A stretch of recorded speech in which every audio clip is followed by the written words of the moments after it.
The Dallas Stars and Florida Panthers gave us a game worth the title game of the year. On today's show, I'll give you a full breakdown of last night's huge Dallas Stars win over the Florida Panthers. And then to wrap up the show, give you a preview of Saturday's matchup with the Pittsburgh Penguins. All of this coming up on a Friday edition of Locked On Stars.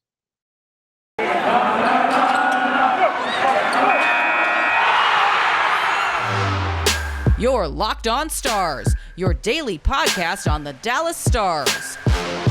Part of the Locked On Podcast Network. Your team every day.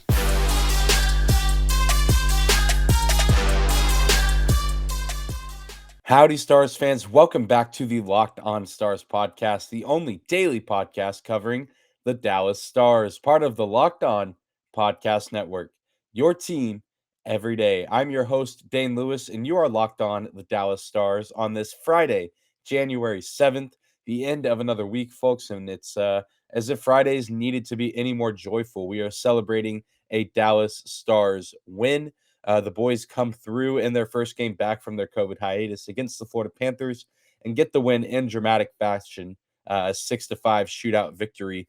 Also, a game that featured Joe Thornton, longtime NHLer, playing in his 1700th career NHL game. Of course, Thornton has played with Boston, Toronto, Florida, but most recognizable with the San Jose Sharks from 2005 to 2020, teammate of Joe Pavelski. Really cool. I believe he's one of 6 players to reach that milestone. One of the best beards in the NHL, too, if I do say so myself. As a man who has a beard, Joe Thornton's beard is one of my favorites across the NHL. So big props to Jumbo Joe for the Florida Panthers, even though the Dallas Stars kind of crashed this party by getting the big win. And we'll talk about that win here in just a second. But before we get into all the good stuff, want to take a moment and say thank you for stopping by today's episode of Locked On Stars. Whether this is your first time here or you are a recurring listener, thank you for making Locked On Stars your first listen of the day. Be sure to subscribe and follow the Locked On Stars podcast wherever you get your podcast at, whether that's on YouTube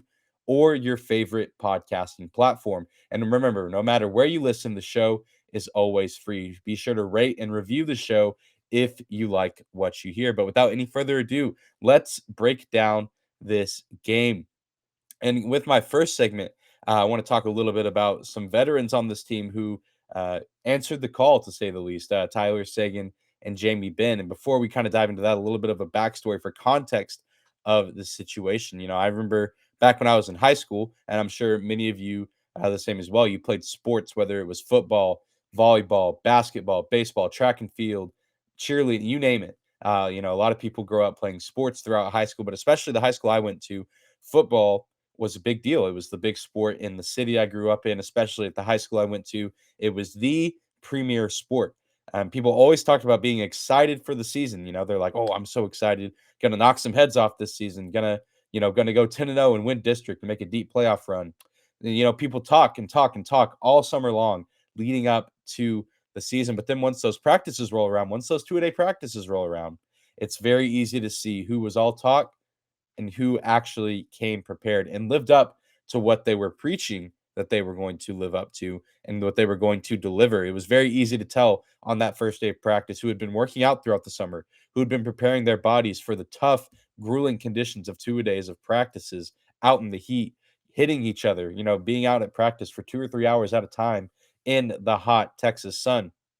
So it was very easy to tell who was all talk and who was actually about what they said they were about. And I think that this is a case for Tyler Seguin and Jamie Benn, that they were actually about what they said they wanted to be about coming out of this COVID break. Many people wanted to see the Stars emerge from this hiatus with good secondary scoring options. And I believe the Stars showed us last night that they have the potential to come through on that desire. We saw the second line of Tyler Seguin, Jamie Benn, and Denis Gurianov, and that line was absolutely electric to watch. And I even predicted that on Twitter, said that this was going to be a very fun line to watch. And they certainly lived up to the hype. All 3 guys found the back of the net. Tyler Seguin gets 1 point, Jamie Benn gets 2. And then, of course, Denis Gurianov scores his own goal and then assists on Tyler and Jamie's goal. So really, really good night from Denis Gurianov. Probably his best, not even probably, without a doubt, his best game of the season. He easily gets my star of the game, number 34, Denis Gurianov. Really special night for the kid, looking like the first round draft pick that, he was selected to be back when the Stars took him in the draft. Finally, it's one game, and he's had some other nice games this season, but really, really encouraging to see out of this break Denis Gurianov step up in the way that he did. And of course, Jamie Benn and Tyler Seguin preaching all throughout this break that they're frustrated that they can't play, that they want to be back on the ice, that they both know that they have a lot left in the tank and a lot to prove this season as far for themselves, but also just for this Dallas Stars team in general. Because as much as we talk about several other guys on this team having the effect that they have, whether it's your Pavelskis, your Rupe Hintz, your Jason Robertson, guys like that, Tyler and Jamie are the leaders of this team, guys that have been with this team the longest. Jamie obviously wearing the C on his jersey, Tyler wearing the A on his. Even if the numbers don't always show that they're, leading the team in scoring, leading the team in points, these guys are the leaders of the locker room. Some of, and I believe there's other guys like Rads, Klingberg, even Pavelski a little bit. But these two guys, if you're watching on YouTube, the two guys' jerseys that I have behind me, these are the undoubted leaders of this team. And, really, really encouraging to see them step up in a big way. Them playing well is going to be crucial to the Stars' success moving forward. It's going to be crucial for them to keep playing well, going to be crucial for Gurianov to continue to play well. I think playing along guys like Tyler and Jamie can only be beneficiary for him as he looks to continue to grow and develop as a player in this league, as a young guy that's still up and coming in this league. And, we saw the Dallas Stars do something as a result of this offensive explosion from these guys, from Michael Raffl, from Jason Robertson. Super, super encouraging to see. And we saw the Stars do something that we haven't seen them do all season, and that's go toe-to-toe with a team in a shootout. We've seen some high-scoring games for the Stars, but a lot of times those end up being blown leads for the Stars, or the Stars score some goals in garbage time, make the score look a little bit closer than it otherwise might have appeared if you watch the entire game. But I can't really think of another game this season where the Stars went back and forth with the team, where the game never really felt out of reach for either team until the final horn sounded. And that was certainly the case tonight. We talk all the time about this Stars team's identity being founded in its defense. And, you say, oh, if the Stars are down 2 or 3 goals, they're not meant to, play in these shootout type of games. And Razor and Bogorod were saying that on the broadcast throughout the game, that the Stars, aren't necessarily meant for this kind of game traditionally. But last night proved different. And of course, every night, you're going to have those one-off games where things don't typically trend the way that they do with a particular team. But maybe this is the Dallas Stars turning a new leaf, turning a new corner this season. Because not only did they go toe-to-toe with the team, they went toe-to-toe with one of, if not the best offensive attacks in the National Hockey League in the Florida Panthers, a team that had been playing their games as of recently, playing well as of recently. They came in fresh, they came in game shape. Alexander Barkov almost gets a hat trick, scores 2 goals pretty early on in the game. Yet the Stars held their ground, and they never really let Florida assert themselves and dominate this game like they probably would have wanted to.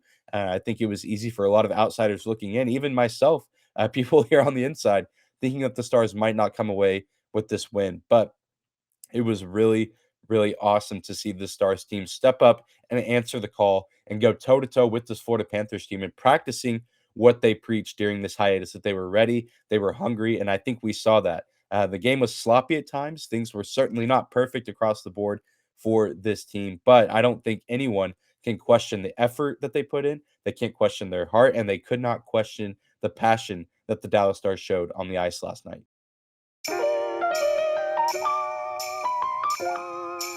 Today's episode of Locked On Stars is brought to you by Built Bar. Built Bar is a protein bar that tastes like a candy bar, or maybe even better than a candy bar. You want to eat healthy, but it just gets so boring. By like week 3 of your New Year's resolution, you might be thinking, it's just not worth it. Where's the chocolate? Well, Built Bars are covered in 100% real chocolate, but they're still good for you. Most Built Bars contain 130 calories, 4 grams of sugar, 4 net carbs, and 17 grams of protein. Compare that to a candy bar, which usually has around 240 calories, 30 grams of sugar, and dozens of net carbs. And there's so many flavors to choose from: coconut almond, peanut butter, raspberry, cookies and cream, salted caramel, mint brownie, and many, many more. In fact, Built Bar is always coming out with new limited time flavors, so check Built.com often to see what's new. Speaking of Built.com, you can go there right now and use our promo code LOCKED15 to get 15% off your next order. Again, use promo code LOCKED15 to get 15% off your order at Built.com. Moving on to the next segment of today's episode of Locked On Stars, your first listen of the day. I want to take a moment and give some love to Braden Holtby, who was between the pipes for the Dallas Stars in their return to action for their first game since December 20th. And I'm overall pleased with the way that he played. And, it's kind of funny. A buddy of mine was at the game and he texted me after the Hornquist goal. That was the third goal of the game for the Florida Panthers. Made the game 3-2 in Florida's favor. And he just texted me. He just said, Holtby sucks. That's all he said. He might have said Braden sucks, something like that. Sarcastically. This is a guy that, pretty good friends with this guy. I've known him for quite a while. We're sarcastic with each other, always throwing, things out there like that. And I know he didn't outright mean, oh, this guy's terrible. This guy should not have gotten the start. But I just thought it was kind of a funny sequence. And I even was texting him back. I was like, and I know that he doesn't suck because I just did an episode on this guy, yesterday, talking about how good he and Jake Oettinger have been for the Stars this season. And what did you expect? I mean, this guy had been resting for a long time with this team, hadn't played since late December, and it's early January now. Hadn't played in 16, 17 days, playing against one of the best offensive attacks in the leagues. And I just thought it was funny, and of course, it was just an absolute roller coaster of emotions that game. So again, I know my buddy wasn't attacking Braden Holtby, but I just thought it was, interesting how the narrative in sports can always change because even if, my friend was joking about the status of Braden Holtby, that there were probably people saying that they didn't like Braden Holtby or that he wasn't playing well and genuinely meant it. While there's been other times this season that Braden Holtby has been lights out, and those same people have probably been singing his praises. And I know I'm guilty of that stuff all the time. It's just crazy how the narrative of things can change in the snap of a finger in the world of sports. You look at the NFL, the Dallas Cowboys destroy the Washington football team on Sunday Night Football, beat them like 56-14. The next week they struggle against the Arizona Cardinals. Dak Prescott doesn't look great. Now everyone's like, oh, the Cowboys, fraudulent team. They're not even going to get out of the first round of the NFL playoffs. It might be true, but it's just funny that the week before on Sunday Night Football, they beat Washington and everyone's like, oh, this team's legit. This team could go all the way. This team can make it back to the Super Bowl. You look at the NBA, you're seeing it right now.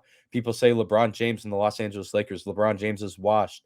LeBron James is too old to keep playing at a high level. The Lakers are just a bunch of fakes running around the NBA. Yet I know come playoff time, just the way LeBron James is, he's going to get his team into the postseason, and they're going to cause a lot of trouble for the teams they run into, and the narrative's going to change. You look at the Dallas Stars even. They win 7 games in a row, myself included. People are saying this is the Stars team we've been waiting to see all season. They're finally in their final form, and things should be fairly smooth sailing from here. Shouldn't see too many more difficulties, and they go on to lose 5 straight.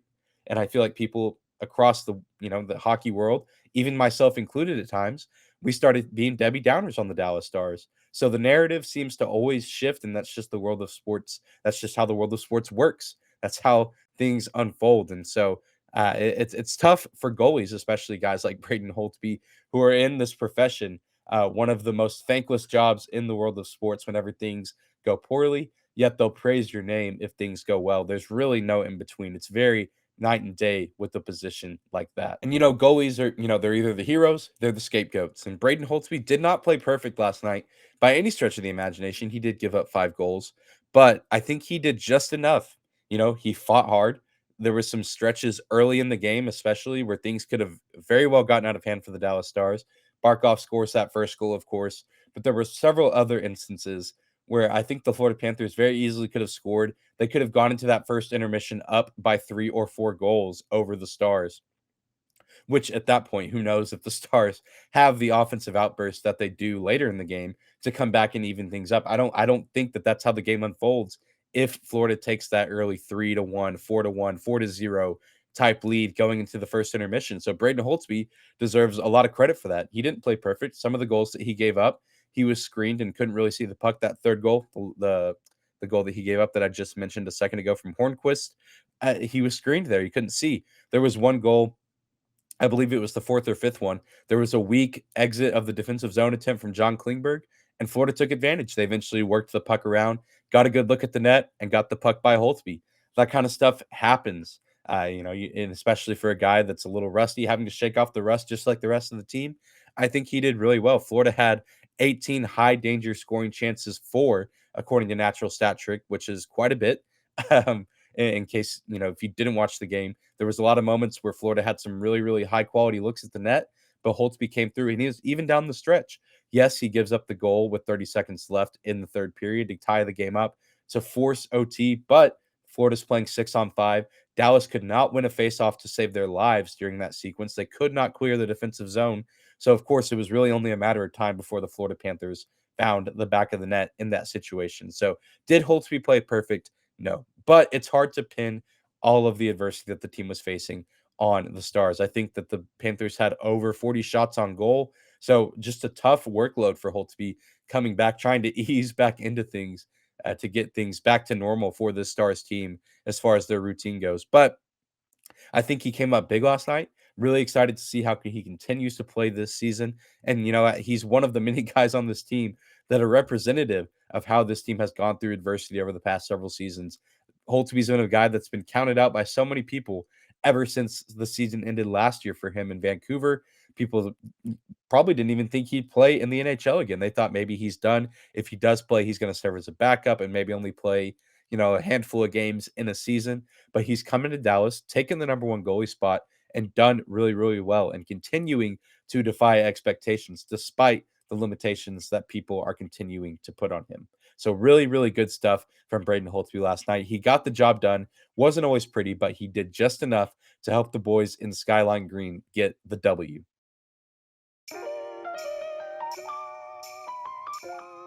Today's episode is also brought to you by BetOnline.ag. BetOnline would like to wish you a happy new betting year as we continue our march to the playoffs and beyond. BetOnline remains the number one spot for all the sports wagering action for 2022. A new year and a new updated desktop and mobile website is where you can sign up today and receive your 50% welcome bonus on your first deposit. Just use our promo code LOCKEDON to get started. From football, basketball, hockey, boxing, and UFC, right to your favorite Vegas casino games, don't wait to take advantage of all the amazing offers available for 2022. BetOnline is the fastest and easiest way to wager all of your favorite sports. BetOnline.ag, where the game starts. And to close out this Friday edition of Locked On Stars, going to send you on your way with a quick preview of Saturday's matchup between the Dallas Stars and the Pittsburgh Penguins, a matinee game at the American Airlines Center. The Dallas Stars' next two games coming this weekend on Saturday and Sunday are in the afternoon. A lot of people are going to be relaxing this weekend. That's typically what most people do on Saturday and Sunday. They take it easy, not working, not too many worries, just kind of relaxing, hanging out with family, hanging out with friends, not a care in the world. But that is not the case for the Dallas Stars this weekend. Not only will they be working and playing games, they have two very tough opponents ahead of them and just a really tough travel schedule. As I mentioned, they'll be playing Saturday afternoon at home, but they'll be playing the red hot Pittsburgh Penguins, who have won 10 games in a row. And then after that, they're going to hit the road right after, travel to St. Louis, and take on their friends, the Blues, for the fourth time this season. But let's talk about this Pittsburgh matchup because it's going to be really, really different from what we saw back at the start of the season to end that 4-game road trip where the Stars were victorious in a 3-2 shootout game. Really interesting. The Stars have only been in 3 shootout games this season. Pittsburgh, Winnipeg, and of course, last night, Florida. The Stars are 2-1 in shootouts so far this season. So maybe we'll see this game go to a shootout again. But I don't know if we'll see that. But I think it will be a very, very close and tight game. But the Penguins coming into this game, like I said, winners of 10 straight, dating all the way back to December 4th. 4-1 win over Vancouver, 6-1 over Seattle, 4-2 over Washington, 1-0 over Anaheim, 5-2 over Montreal, 3-2 over Buffalo in OT, 3-2 over New Jersey, 5 postponed games after that. Then they picked things back up in January with an 8-5 win over San Jose, a 5-3 win over St. Louis on Wednesday, and then a 6-2 win in Philadelphia last night against the Flyers for their 10th straight W. And over this streak, they've had several different guys lead the way. It hasn't just been one dude, typically not how the world of hockey works, but several guys have been contributing to the success of this team. Of course, Sidney Crosby, as well as Jake Guentzel. 2 goals in the last game Guentzel had with 10 points. He and Crosby both 10 points over this win streak, 10 wins in a row, 10 points for the streak. Guys like Brian Rust, Letang are big threats as well, who, these guys have been dealing also as of late. Lots of big names on this Pittsburgh Penguins team. Some of these guys we didn't even see in this first matchup back in October, like Crosby, like Rust. But of course, the Stars top line is one that we always talk about really well. Pavelski, Hintz, Robertson, but Pittsburgh has a really good top line of their own with Rust, Guentzel, and Crosby. They've combined for 11 goals and 12 assists in the last 3 Pittsburgh Penguin games. So they're coming in on fire, similar to how, the Dallas Stars top line was rolling during their win streak. Now this top line has really hit their stride, not just in this win streak, but especially over these last 3 games. I mean, that's insane. 11 goals, 12 assists. But it's not just on offense that they're playing well. Both their guys that play between the pipes are having a pretty good run on this streak as well. Tristan Jarry has a .926 save percentage, and Casey DeSmith, has a .93 save percentage. Both of these guys have been phenomenal. Not entirely sure who we'll see in the net. I do believe that Jarry played on Thursday night, so a little bit of time to rest for these guys. One day, tribal day. Not entirely sure who we'll see, but whoever we see, going to be a daunting task for the Dallas Stars offensively, no matter who they see in the crease for the Pens. But as I said to open this segment, I think this game is going to be challenging, but I think this game has the potential to be a lot of fun, like this recent game against Florida. The Stars have been very, very good at home this season, and they've been very good at home against really, really good competition. Pittsburgh, again, another really, really good team coming into the AAC, and the Stars have had a knack for breaking streaks, breaking hearts, breaking records, if you will, for the really good teams that come into the American Airlines Center, whether it's Colorado, Edmonton, you name it. The Stars are typically going to fight hard against the top teams in the NHL whenever they're on home ice. And just as far as predictions go, I'm going to be crazy, and I'm going to predict that the Stars win another thrilling game. I'm going to predict this one ends with the score 4-3. I think it has the potential to go to overtime. I'm not going to predict overtime, but it's certainly, if the Stars play the way that they have, recently, the way that they played last night against the Panthers, and if Pittsburgh comes in continuing to do what they do, this game could be a very, very exciting fireworks kind of game. So I'm predicting 4-3 with Alexander Radulov scoring the first goal. But that's going to do it for today's episode of Locked On Stars. Thank you again for making Locked On Stars your first listen of the day. Now go make your second listen of the day at the Locked On Bets podcast, your daily one-stop shop for all of your gambling needs. Locked On Bets, hosted by your boy Q, with expert analysis and insight from Lee Sterling. Be sure to go check them out before this weekend's big action with NFL games on tap. NFL Week 18, won't want to miss it. Be sure to get your bets in, and be sure to listen to the Locked On Bets podcast to get all the information that you need. Be sure to also follow and subscribe to the Locked On Stars podcast wherever you get your podcast at, whether that's on YouTube or your favorite podcasting platform. It's always free, and you can always rate and review the show. So thank you guys that do those things. Be sure to tune in on Monday, as we'll be coming in with all the breakdowns of Saturday's game as well as Sunday's game against the St. Louis Blues. Have a great weekend, Stars fans, and we will see you back here on Monday.